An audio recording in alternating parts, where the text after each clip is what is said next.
Digital tech உலகில் செயற்கை நுண்ணறிவின் தாக்கம் பணி சார்ந்த அச்சுறுத்தலை ஏற்படுத்தியுள்ளது. டெக் நிறுவனங்களின் ஆட்குறைப்பு நடவடிக்கை அதற்கு உதாரணம். இந்த சூழலில் ஏஐ அச்சுறுத்தல் இல்லாத 10 வேலைகளை ஜோகோ நிறுவனர் ஸ்ரீதர் வேம்பு பட்டியலிட்டுள்ளார். அதிக அளவிலான சம்பளத்தை காட்டிலும் மனிதர்களை மையமாக கொண்ட பணிகளை அவர் பட்டியலிட்டுள்ளார். ஏற்கனவே கடந்த ஆண்டு அக்டோபரில் அமெரிக்கா வாழ் இந்தியர்கள் தாயகம் வர வேண்டும் என அவர் கூறியிருந்தார். மறுபக்கம் ஏஐ தாக்கத்தால் ஐடி-துறை சார்ந்த பணியில் உள்ளவர்கள் பணி இழப்புக்கு ஆளாகி வருகின்றனர்.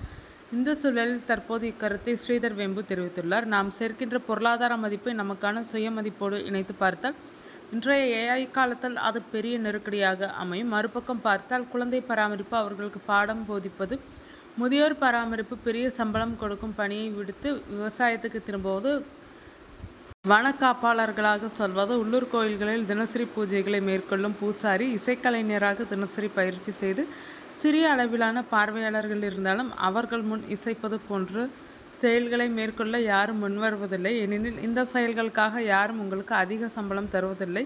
இருந்தாலும் இந்த செயல்களில் ஈடுபடுபவர்கள் ஏஐயால் பாதிக்கப்பட மாட்டார்கள். மனிதகுலம் அத்தகைய செயல்பாட்டுக்கு தன்னைத்தானே ஒழுங்கமைத்து கொள்ளலாம் என ஸ்ரீதர் வேம்பு தெரிவித்துள்ளார்.